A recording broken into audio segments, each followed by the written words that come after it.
इस कार्यक्रम के पुण्यार्चक हैं स्वर्गीय पंडित श्री रतनलाल जी बैनाड़ा की स्मृति में बैनाड़ा उद्योग लिमिटेड, आगरा।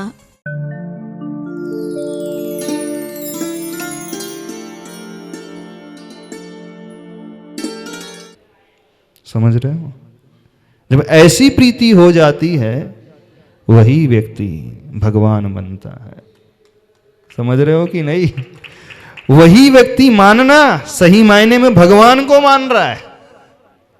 अभी तो सब ऊपर ऊपर चल रहा है। उदक चंदन तंदुल पुष्प के स्वाहा, खत्म हो गई पूजा। किसकी पूजा हो गई?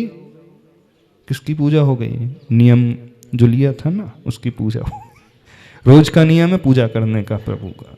प्रभु की पूजा रोज करेंगे, नियम है सबका, बहुत अच्छी बात है।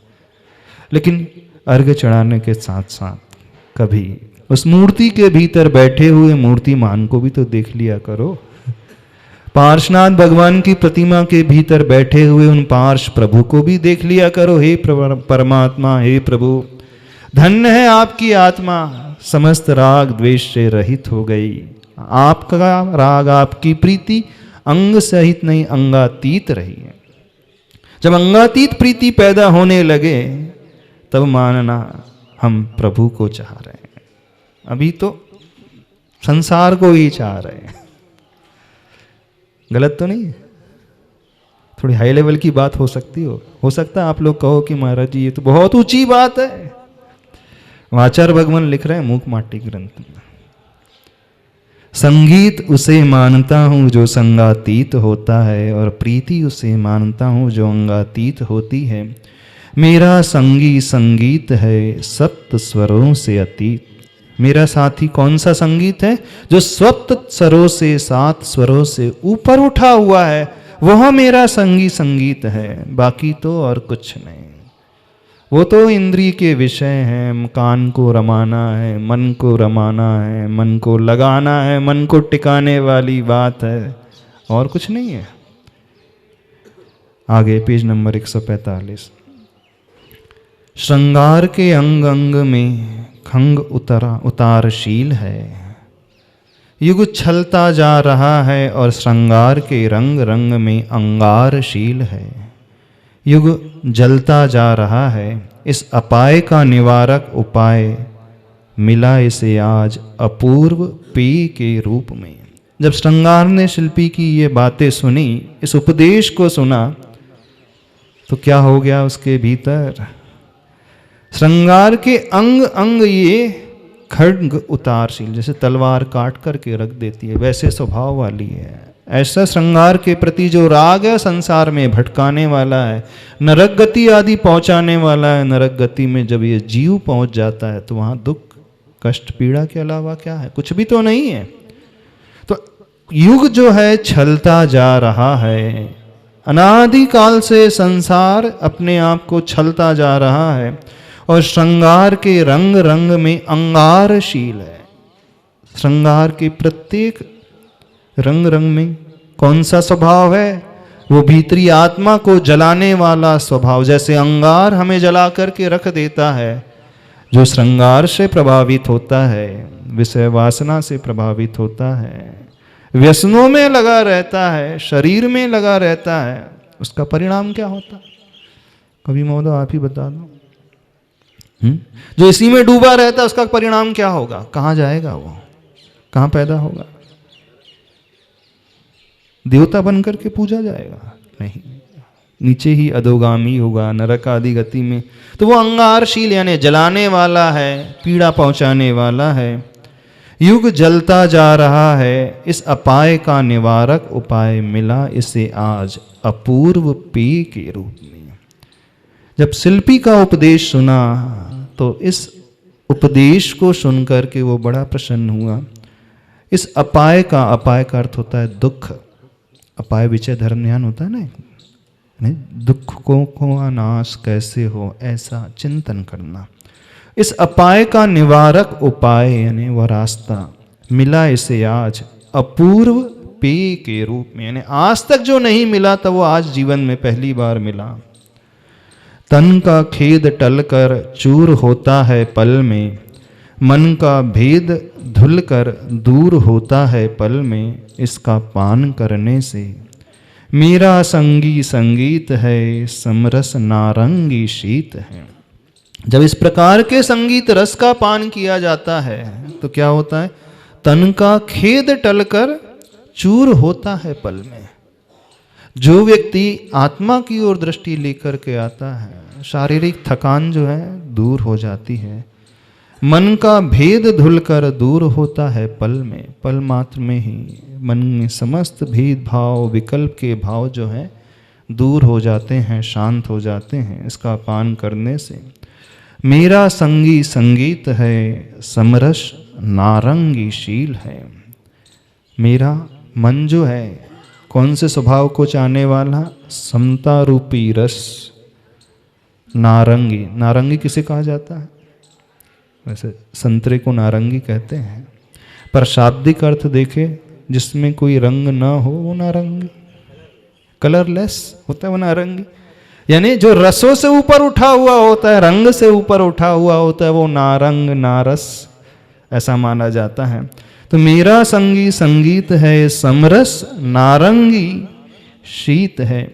समता रूपी रस, समस्त भेदभाव जहाँ समाप्त हो जाते हैं, विकल्प शांत हो जाते हैं, ऐसे समरस रूपी नारंगी स्वभाव वाला है। किसी वय में बंद कर रह सकूं, रहा नहीं जाता, और किसी लय में सध कर कह सकूं, कहा नहीं जाता। वय से अर्थ होता है उम्र, आयु। किसी उम्र के सीमा में बंद कर मैं रह सकूं, ऐसा मुझे रहा नहीं जाता है, और किसी लय में सध कर कह सकूं, कहा नहीं जा सकता। बाहरी लय में, बाहरी स्वर में, बाहरी धुन में मुझे नहीं अटकना। अब कहाँ चलना है? भीतरी लय की ओर। ऐसा तो नहीं लग रहा हम जो यहाँ पे बता रहे हैं, आप लोग ये सोच रहे हो कि महाराज जी थोड़ी कठिन सी बात है, अध्यात्म की बात है, आत्मा की बात है। डाइजेस्ट कर पा रहे हो कि नहीं? पचा पा रहे हो कि नहीं? बाहरी संगीत तो भटकाने वाला, बाहरी संगीत जो है राग पैदा करने वाला नहीं होता है। ये बाहरी संगीत के माध्यम से हम भीतर पहुंच पाते हैं, या भीतर के संगीत से बाहर का संगीत हमें प्रेरित करता है? इसको कैसे समझे गुरुदेव? जब भीतर में रुचि होती है तो कथनचित बाहरी जो राग वाला संगीत है उसको गौण करके एक जो होता ना आध्यात्मिक संगीत, सुगम संगीत, जो नेचुरल ध्वनि जो होती है, कल कल करके पानी का जो झरना बहता है, अथवा पक्षियों की चहचहाट, पत्तों का हिलना, जंगल में जैसे वे मुनिराज बैठ कर के ध्यान करते थे, वहाँ पे भी स्वर आता था, ध्वनि आती थी, वो धुन सुनाई पड़ती थी, लेकिन उस धुन के माध्यम से धीरे धीरे वो आत्मा की ओर उतर जाते हैं। लेकिन आज का जो संगीत है वो तो धूम धड़ाके वाला, गुरुदेव हमारे राग रंग जगाने वाला। हमारे यहाँ 3 संगीतों की चर्चा ज़्यादा होती है। हाँ। एक पेट से गाया हुआ संगीत, एक गले से गाया हुआ संगीत, और एक हृदय से गाया हुआ संगीत। ये जो संगीत है गुरुदेव जिसकी आप चर्चा कर रहे हैं, इसको हृदय से गाया हुआ समझें। जो हृदय से गाया हुआ संगीत उससे भी गहरा है आत्मा का संगीत, आत्मिक संगीत। और जिसको रुचि होगी उस ओर वही कुछ पाएगा। जिसे रुचि ही नहीं है उससे कुछ मिलेगा भी नहीं। भगवान के पास जाकर के भी कुछ मिलेगा नहीं ज़्यादा। आयोजन तो कर लेंगे अपन बड़े बड़े, है ना, पंचकल्याणक प्रतिष्ठा महोत्सव के आयोजन कर लेंगे, प्रभु की प्रतिष्ठा भी कर लेंगे, मूर्ति भी विराजमान कर लेंगे, मंदिर भी बना लेंगे, पूजन भी कर लेंगे, लेकिन वहाँ तक पहुँच पा रहे हैं कि नहीं जहाँ तक पहुँचना है? ये माध्यम है, मानते हैं, आवश्यक है, श्रावक के लिए जरूरी है। बिना प्रभु के, बिना प्रभु की पूजन के, बिना उनके दर्शन के वो पहुंच नहीं पाता है प्रभु तक, परमात्मा तक। लेकिन उस प्रतिमा तक ही नहीं अटकना है, उस मूर्ति तक ही नहीं, मूर्ति के भीतर बैठे हुए मूर्तिमान तक पहुंचना। इस ओर यदि एक आध बार दृष्टि जाएगी तब कहीं हमारा पुरुषार्थ उस ओर होगा। इस बात को समझे हम। अधिकांश लोगों की तो दृष्टि जाती ही नहीं। अच्छा, आप लोगों में से कितने लोगों की दृष्टि कभी गई? सफेद रंग की प्रतिमा देख रहे हो, लेकिन सफेद रंग की प्रतिमा के भीतर बैठे हुए चैतन्य पार्श प्रभु किसको दिखते हैं? हाँ? काले पाषाण की प्रतिमा देख लेते हो मंदिर में जाकर के, लेकिन विपार्शनाथ भगवान जो वीतरागी प्रभु हैं, उनके दर्शन कितने लोगों को होते हुए कभी? कितने? हाथ तो खड़े करो, कितने लोगों को हम थोड़ा देख तो ले। अभी तक सिर्फ मूर्ति में ही अटके हैं। मूर्ति माध्यम है, बस प्रतिमा के दर्शन पूजन से हम प्रतिमावान तक पहुंचे। तो ये कब संभव होगा? जब हम थोड़ी सी भीतर की दृष्टि लेकर के आएंगे। समझो इस बात को। इस ओर रुचि पैदा करना होगा, उस भीतरी भाग को भिगोना होगा, उस भीतरी लय को सुनना होगा, उस भीतरी स्वर तक पहुंचना होगा। मेरा संगी संगीत है, मुक्त नंगी रीत है। सभी से जो मुक्त है, कोई आकांक्षा नहीं। जैसे दिगंबरत्व होता है ना, कुछ भी ओढ़ा हुआ नहीं होता है, कोई आवरण नहीं तन पर, कोई लिबास नहीं, मुक्त है वो, नग्न है। बहुत अच्छी बात आचार्य भगवान कह रहे हैं आगे 146 नंबर पेज में। अगर सागर की ओर दृष्टि जाती है, गुरु गारव सा कल्प काल वाला लगता है सागर। अगर लहर की ओर दृष्टि जाती है, अल्प काल वाला लगता है सागर। एक ही वस्तु अनेक भंगों में भंगायित है, अनेक रंगों में रंगायित है, तरंगायित। मेरा संगी संगीत है, सप्तभंगी रीत है। यहां पर सप्तभंग का प्रकरण लाला रहा है। अनेकांत की बात यहां पर लेकर के आई जा रही है। जब हम सागर की ओर देखते हैं, सागर की ओर दृष्टि जाती है, गुरु गारव सा कल्प काल वाला लगता है सागर। कहीं और छोर नजर नहीं आता। समुद्र को जब देखते हैं, चारों तरफ जल ही जल, पानी ही पानी, बहुत बड़ा, बहुत विशाल, गुरु गारव सा कल्प काल वाला, जिसकी कोई सीमा नहीं, सीमातीत, असीम जो होता है, निस्सीम जो होता है। चारों तरफ सिर्फ वही वही वही वही, उसके अलावा कुछ नहीं, बहुत लंबा। लेकिन अगर लहर की ओर दृष्टि जाती है तो अल्पकाल वाला लगता है सागर। लहर आती हैं और विलीन हो जाती हैं, लहरें पे लहरें पैदा होती हैं, नष्ट होते चले जाती हैं। तो जब हम लहर को देखते हैं तो सागर की स्थिति कितनी लगती? बहुत क्षणिक, अल्पकाल वाली। पैदा हो रही, नष्ट हो रही, पैदा हो रही, नष्ट हो रही। और जैसे लहर को गौण करके उस जल को देखते हैं तो बहुत लंबा चौड़ा, विशाल और बहुत लंबी अवधि वाला। तो लहर कैसी है? पर्याय की भांति है। और सागर कैसा है? उस द्रव्य की भांति है। जब जब लहर की ओर दृष्टि जाती है तो संसार जो है, पर्याय की ओर दृष्टि जाती है तो संसार कैसा लगता है? क्षणभंगुर, नष्ट होने वाला, अनित्य। और जब आत्मा की ओर दृष्टि जाती है, द्रव्य की ओर दृष्टि जाती है, तो वह कभी नष्ट नहीं होता है। आत्मा कभी नष्ट नहीं होती है। वह अनादि काल से चली आ रही, अनंत काल तक चली रहेगी, उसका कोई और छोर नहीं। समझ रहे हो कि नहीं? नहीं समझ में आ रही? सागर की ओर दृष्टि जाती है तो गुरु गारव सा कल्प काल वाला लगता है सागर, यानी कभी नष्ट नहीं होने वाला। कल्प काल मतलब जैसे एक काल होता है जिसमें 6 कालों की व्यवस्था होती है। 10 कोड़ा कोड़ा सागर प्रमाण एक काल होता है। इसकी आवाज थोड़ी दिख रही है ना? आवाज उसकी कोई समाप्ति ही नजर नहीं आती है। गुरु गारव सा कल्प काल वाला लगता है सागर। यानी द्रव्य जो होता है वो कभी समाप्त होने वाला नहीं रहता है, अनंत काल तक रहता है, अनंत काल तक चलता रहता है। लेकिन जैसे ही लहर नष्ट होने वाली है, यानी पर्याय छूटने वाली है, तो पर्याय की ओर दृष्टि जाते ही वह अल्पकाल वाला, बहुत क्षण में नष्ट होने वाला प्रतीत होता है। तो एक ही सागर है, बस दृष्टि का खेल है। एक ही वस्तु अनेक भंगों में भंगायित है, अनेक रंगों में रंगायित है, तरंगायित है। वस्तु एक ही है।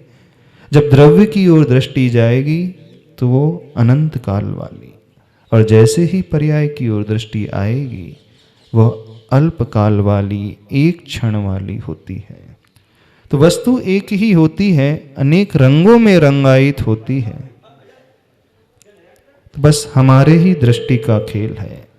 जब हम द्रव्यार्थिक नय का आश्रय लेते हैं तो वह चलती ही चली जाती है, और जब पर्यायार्थिक नय का आश्रय लेते हैं तो वह अल्पकाल वाली अनित्य प्रतीत हो। समझ में आ रहा है विषय कि नहीं? तो आप लोग किस में मुग्ध हो जाते हो? पर्याय में मुक्त हो जाते हैं, नहीं मुक्त हो जाते हैं। और पर्याय को छोड़ करके आत्मद्रव्य की ओर दृष्टि जाएगी तो वह सबसे ऊपर उठा हुआ होगा। तो मेरा संगी संगीत है, सप्त भंगी रीत है। मेरा संगीत कौन सा है? जो अनेकांत की दृष्टि को लिए हुए सप्त भंग से सहित होता है। जानते हो जैन धर्म का मूल सिद्धांत, अनेकांत वाली दृष्टि क्षणिक भी है और नित्य भी है। एक ही वस्तु है लेकिन दो तरीके से घटित होती है। और जो इस सिद्धांत को समझ लेता है वह व्यक्ति कभी भी राग द्वेष नहीं करेगा, विकल्प पैदा नहीं होंगे उसके मन में। समझना, सप्तभंगी माने गुरुदेव क्या? सप्तभंगी, ये आवाज बार बार, ये आवाज इसकी थोड़ी ठीक कर दो। क्या हो रहा है? जैन धर्म का सिद्धांत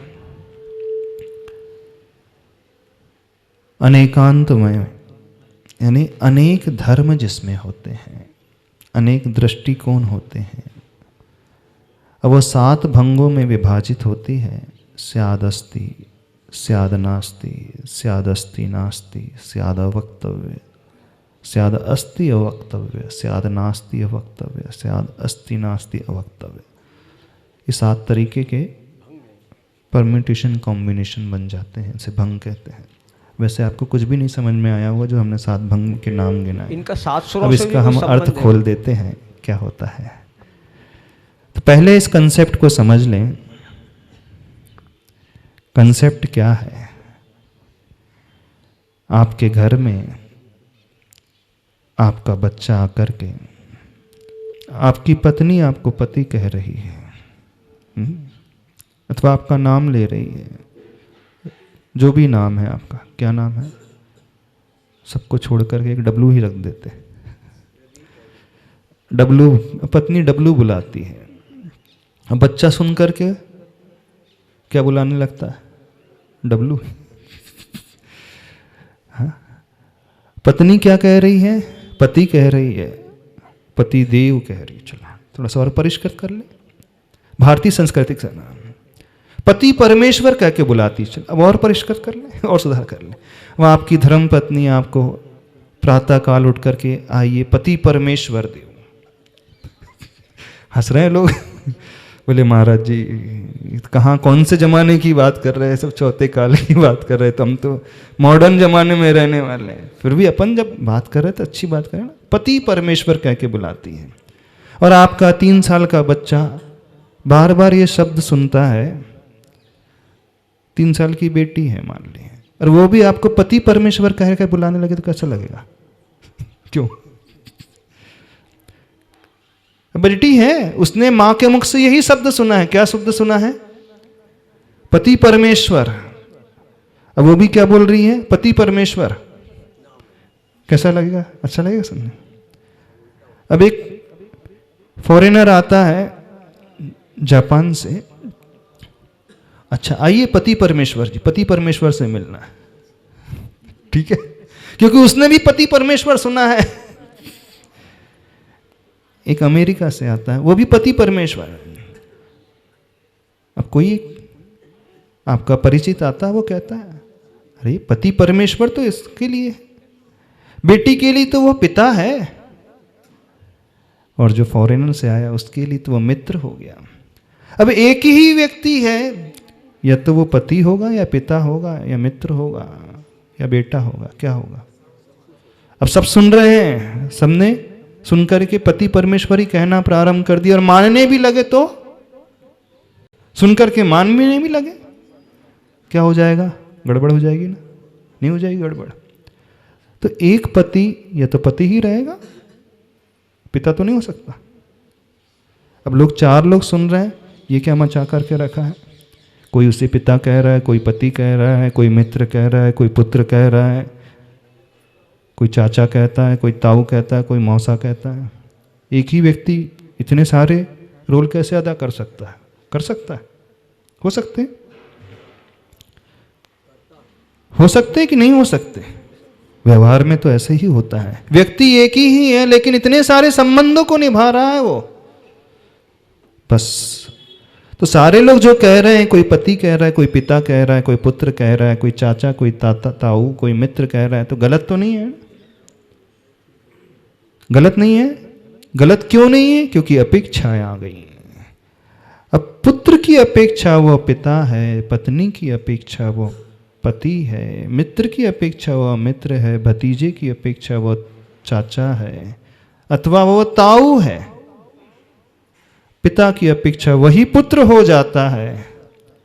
अब कोई एक बात सुनकर के वैसा ही मान ले और उसी पे अड़ा रहे तो वहां पे विसंवाद हो जाएगा, झगड़ा हो जाएगा, लड़ाई हो जाएगी। तो भगवान महावीर स्वामी कहते हैं हमें सापेक्षवाद के सिद्धांत को अपनाना चाहिए, प्रिंसिपल ऑफ रिलेटिविटी। आइंस्टीन ने जो प्रिंसिपल दिया, प्रिंसिपल ऑफ रिलेटिविटी, रिलेटिव का सिद्धांत यानी सापेक्षता का सिद्धांत। एक ही चीज नहीं होती है, वस्तु अनेक रंगों में, अनेक रूपों में होती है। जो इसे समझ लेता है वो समस्त विकल्पों से मुक्त हो जाता है।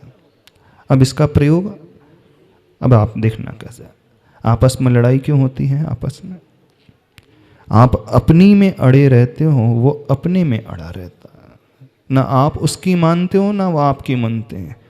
3 लोग हैं, 3 लोग उसे अपने अपने ढंग से देखते हैं और अपने ही ढंग से देख करके उसी पे अड़े रहते हैं। वो सामने वाले की सुनना नहीं चाहता। वो कहती है नहीं ये पति परमेश्वर है, बेटी भी कहे नहीं ये पति परमेश्वर है, नहीं है पिता ही है। बेटी करे नहीं ये पिता ही है, तो आप पति क्यों कह रहे हो? और चाचा कह रहे हैं नहीं, भतीजा कह रहा है चाचा है, तो आप पति क्यों कह रहे हैं? ये गलत कह रहे हैं, आप इल्जाम लगा रहे हो। यहीं पे झगड़ा हो जाता है। मैं सत्य बोल रहा हूँ, नहीं मैं झूठ बोल रही, नहीं मैं ही सत्य बोल रहा हूँ। वो अपने एंगल से सत्य बोल रहा है, आप अपने एंगल से सत्य बोल रहे हैं। जब दोनों दूसरे के एंगल को समझ लेते हैं तो वहाँ लड़ाई शांत हो जाती है। लड़ाई कब होती है? आपस में। आप अपने पे अड़ी रहते हो, वो अपने पे अड़ा रहता है, बस दोनों अपने में अड़े रहते हैं। कोई झुकने को तैयार नहीं, कोई समझने को तैयार नहीं, कोई उसके एंगल से वस्तु को देखने के लिए तैयार नहीं होता है। जहाँ व्यक्ति अड़ जाता है तो वह एकांती माना जाता है, उसे एकांतवाद कहा जाता है। और जहाँ सामने वाले के दृष्टिकोण को भी समझा जाता है वहाँ अनेकांत आ जाता है। समझ रहे हो कि नहीं? अनेकांत के आने से माहौल शांत हो जाता है, एकांत के आने से माहौल गड़बड़ा जाता है। वहाँ लड़ाई झगड़े पैदा हो जाते हैं, राग द्वेष वहाँ पैदा हो जाते हैं। तो इस कारण अनेकांत में भी का प्रयोग होता है, एकांत में ही का प्रयोग होता है। आप कहते हो मैं ही सही हूँ, अनेकांत वाला कहता है कि नहीं आप भी सही हैं, मैं भी सही हूँ।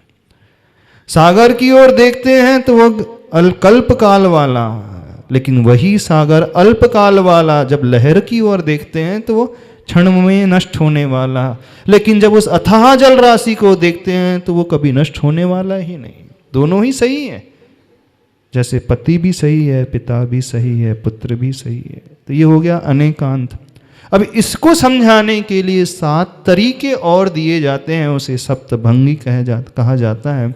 कथनचित ये पिता है, कथनचित ये पिता नहीं है। पत्नी की अपेक्षा कथनचित ये पति है, पुत्र की अपेक्षा ये पति नहीं है। पति है तो स्यादस्ति, पति नहीं है तो स्याद नास्ति। जब दो जन मिलेंगे, हाँ ये पति है भी और पति नहीं भी है ना। तीसरा व्यक्ति आ रहा है, न्यूट्रल पर्सन। जब तीनों के झगड़े को सुन रहा है, बोले ये पति है भी पति नहीं भी है, दोनों स्टेप बाय स्टेप। पत्नी की अपेक्षा पति है, स्यादस्ति।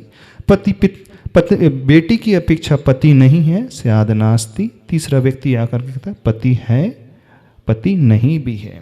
लेकिन दुनिया में एक ऐसा कोई शब्द नहीं बना जो एक साथ इन दोनों की प्ररूपणा कर सके, तो वो अवक्तव्य का भंग हो जाता है, जिसे हम कह नहीं सकते शब्दों में, सिर्फ महसूस कर सकते हैं।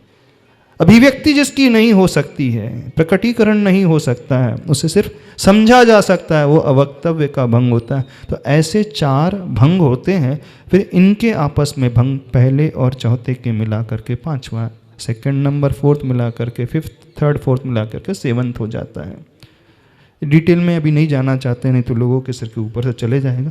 सप्तभंगी समझना है तो आगे आप एकांत में मिल लेना। बहुत इजी है, कुछ नहीं है, लेकिन लोग उसे बहुत कठिन मानते हैं। थोड़े से कंसेप्ट क्लियर नहीं है, इस कारण वो कठिन हो जाता है। तो आपको समझ में आ रहा है कि नहीं विषय? कितने लोगों की लड़ाई आपस में, मनमुटाव है, भेदभाव है एक दूसरे से। थोड़ा सा यदि है तो इस अनेकांतवाद को लेकर के आ जाना। ये कहा जा रहा है वो अच्छा भी है, वो बुरा भी है, वो गरीब भी है, वो अमीर भी है, वो छोटा भी है, वो बुरा, वो बड़ा भी है, वो महान भी है, वो महान नहीं भी है। सब कुछ घट जाएंगे अनेकांतवाद में, बस अपेक्षाओं को लगाना और कुछ नहीं। चलो आगे। सुख के बिंदु से ऊब गया था यह, दुख के सिंधु में डूब गया था यह। कभी हार से सम्मान हुआ इसका, कभी हार से अपमान हुआ इसका। कहीं कुछ मिलने का लोभ मिला इसे, कहीं कुछ मिटने का क्षोभ मिला इसे। कहीं सगा मिला कहीं दगा, भटकता रहा अभागा यह। परंतु आज यह सब वैषम मिट से गए हैं, जब से मिला यह मेरा संगी संगीत है। स्वस्थ जंगी जीत है। बहुत अच्छी पंक्तियां आचार्य भगवान ने लिखी हैं, जो कवि हैं इसे तो बहुत अच्छे से समझ सकते हैं। सुख के बिंदु से ऊब गया था यह, दुख के सिंधु में डूब गया था यह। बहुत ज़्यादा सुख मिलने पर व्यक्ति ऊब जाता है, और जिसे नहीं मिलता है, दुखी दुख मिलते हैं तो दुख के सिंधु यानी दुख के सागर में डूब जाता है। कभी हार से सम्मान हुआ इसका, हार से मतलब माला से, और कभी हार से अपमान हुआ इसका यानी पराजय से। हार के 2 अर्थ होते हैं। आप लोगों को भी हार चाहिए ना? कितने लोगों को हार चाहिए? जो हार का आकांक्षी होता है वो हार जाएगा। मतलब समझ रहे हो? जो हार का आकांक्षी होता है, हार मतलब हाँ, मंच में आकर के स्वागत सम्मान जिस चाहता है उसको नियम से हार मिलेगी। हार यदि चाहोगे तो हार ही मिलेगी। क्या अर्थ हुआ? यदि हार पहनने का भाव है, हार पहना दे कोई, ये मन में भाव है, तो नियम से पराजय यानी हार पराजय ही मिलेगी। तो वही बात आचार्य भगवान कह रहे हैं, कभी हार से सम्मान हुआ इसका, कभी हार से अपमान हुआ इसका, यानी पराजय से अपमान हुआ। कहीं कुछ मिलने का लोभ मिला इसे, कहीं कुछ मिटने का क्षोभ मिला इसे। जब कुछ प्राप्त हो जाता है, पैसा ज़्यादा आ जाता है, मिलने से लोभ उसका बढ़ जाता है, और कहीं कुछ मिटने का क्षोभ मिला इसे। संसार में जब छूट जाता है, मिट जाता है, नष्ट हो जाता है, तो व्यक्ति क्षुभित हो जाता है, खेद खिन्न हो जाता है। कहीं सगा मिला कहीं दगा, कहीं उसे सगे संबंधी मिले, कहीं दगाबाज लोग मिल गए। भटकता रहा अभागा यह, आज तक अनादिकाल से इसी में भटकते रहे, परंतु आज यह सब वैषम मिट से गए। अब आज जब दृष्टि कहाँ गई, कहाँ पहुंची? जब दृष्टि बाहर के रूप को छोड़ करके, पर्याय को छोड़ करके उस आत्मा की ओर चले गए, तो सब विषमताएं नष्ट होने को, छूटने को, कोई विकल्प नहीं, अब कोई मन में भाव नहीं। तो कहीं सगा मिला कहीं दगा, भटकता रहा अभागा यह, परंतु आज यह सब वैषम मिट से गए हैं, जब से मिला यह उपदेश सुनने को। मेरा संगी संगीत है, स्वस्थ जंगी जीत है। Page number 147। समझ में आ रहा है विषय? नहीं तो हम इतना कहना चाह रहे हैं, जब जब प्रभु के पास जाएं, प्रभु के दर्शन करने जाएं, मंदिर जाएं, अथवा जिन प्रभु को विराजमान करने जा रहे हो, जिन प्रभु की पंच कल्याणक प्रतिष्ठा करने जा रहे हो, प्रभु की मूर्ति को ही नहीं देखना, उस मूर्ति के भीतर बैठे उस परमात्मा को देखने की कोशिश करना। और परमात्मा तब दिखेंगे जब हम पर्याय को छोड़ करके उस आत्मा की ओर दृष्टि लेकर के, अन्यथा वो नहीं दिखेंगे। तो ऐसी विशुद्धि भीतर से लाने की कोशिश करना, ऐसे भाव लाने की कोशिश करना, जब इस भाव से प्रभु की पूजा, इस भाव से प्रभु की पंच कल्याणक प्रतिष्ठा होगी, जब इस भाव से आप इंद्र इंद्राणी बनकर के प्रभु के कल्याणकों में सम्मिलित होंगे, तो नियम से मानना सबका कल्याण बहुत जल्दी हो जाएगा। और यदि ये भाव लेकर के नहीं आए तो पंच कल्याणक तो होते रहते हैं, उसमें से कैसे कल्याण होगा? तो अंदर कैसी विशुद्धि? ऐसे भाव लेकर के आना, हे प्रभु जो पंच कल्याणक प्रतिष्ठा महोत्सव हम करने जा रहे हैं, वह पंच कल्याणक प्रतिष्ठा महोत्सव में हमारी दृष्टि उन भगवान की ओर आ जाए, जिन भगवान के भीतर कोई राग नहीं, कोई द्वेष नहीं, सब कुछ जिनके पास था, सारी सुख सुविधाएं थी, लेकिन सबको छोड़ करके वो उस द्रव्य दृष्टि को लेकर के, आत्मा की दृष्टि को लेकर के आए, और उसी की आराधना को पाकर के अपने आप को उन्होंने पूर्ण शुद्ध बना लिया। बस ऐसे भाव अपने भीतर जगाने के लिए मैं आपकी पूजा करने के लिए आ रहा हूं। फिर देखना बहुत विशुद्धि बढ़ेगी, बहुत मन लगेगा, बहुत प्राप्ति होगी जो आज तक नहीं मिला, बहुत अच्छा लगेगा। तो भाव जगाना चाहते हो कि नहीं? हाँ, थोड़े से अब जो करते आए हैं उनसे विराम ले लेना। बोले भटकते हुए आज तक आए हैं, क्या करते आए हैं? अब भागे बन करके भटकते रहे आज तक संसार में, उसी संसार में उलझते रहे, उसी व्यापार धंधे में लगे रहे, उसी परिवार में पालन पोषण में, खिलाने पिलाने में। थोड़ा सा समय तो निकाला करो। निकाल लोगे कि नहीं निकाल लोगे? किसके लिए? उस परमात्मा के लिए। परमात्मा के लिए नहीं, समय तो अपने लिए निकालना। परमात्मा उसमें निमित्त बनेंगे। पंच कल्याणक प्रतिष्ठा महोत्सव उसमें एक बहुत बड़ा निमित्त बन करके आएगी। जब ये निमित्त आ रहा है तो इस निमित्त को उपयोग करें अपने जीवन के उत्थान के लिए। ये प्रभु हमारे भीतर बैठे हुए प्रभु को प्रकट कर सके, ऐसी भावना भाना। जब इस ओर दृष्टि जाएगी तब समझना सब विषमताएं मिटती चले जाएंगी। यही सही संगीत है, यही संगीत है, यही स्वस्थ जंगी जीत है। यहीं से हमें स्वस्थ होने की एक प्रेरणा मिलती है, परम स्वास्थ्य की गति मिलती है। करोगे कि नहीं करोगे? कि उसी में उलझे रहोगे जब अभी तक करते आए हम? कितने लोग समय निकाल लेंगे पंच कल्याणक प्रतिष्ठा महोत्सव के लिए? हाँ, मात्र पात्र अकेले जो बने वो नहीं, छोटा भी पात्र बन करके प्रभु की ओर यदि अच्छे भाव ला लोगे ना, तो एक दिन हम सब प्रभु बन जाएंगे। इस बात को समझ लेना। जिंदगी भर यही करते आए हो, अब तो थोड़ा समय निकाल लो अपने लिए, अपनी आत्मा के लिए। नहीं निकाल पाओगे कि ऐसे करते करते मिट जाओगे, जाओगे तो नरक ही जाओगे। फिर ऐसे करते करते इसी 3-5 में लगे रहोगे तो कहाँ जाओगे? क्यों विमल जी, कहाँ जाएंगे यहाँ के लोग? सही बात है, वो बोल रहे सही बात है, नरक ही जाएंगे। नरक ही जाना है? हाँ, जो ऐसा करेगा, जो इसी में लगा रहेगा, यानी विषय कषायों में उलझा रहेगा, उसी परिवार में परिग्रह में उडूबा रहेगा, कहाँ जाएगा वो? हर जिंदगी निकल गई करते करते, अब थोड़ी तो सुध ले लो। कब? जब अभी भी सुध नहीं लोगे तो कब लोगे?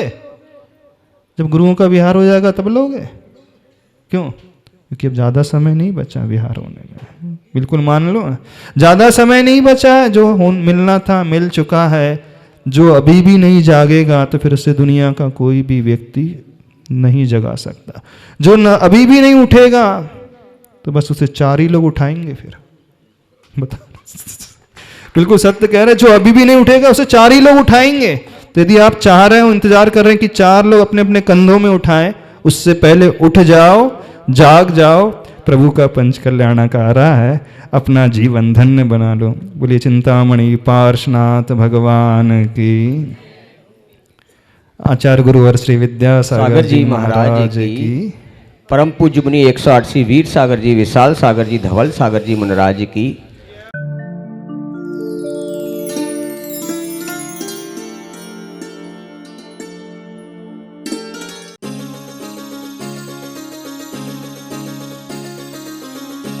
इस कार्यक्रम के पुण्यार्चक थे स्वर्गीय पंडित श्री रतनलाल जी बेनाड़ा की स्मृति में बेनाड़ा उद्योग लिमिटेड, आगरा।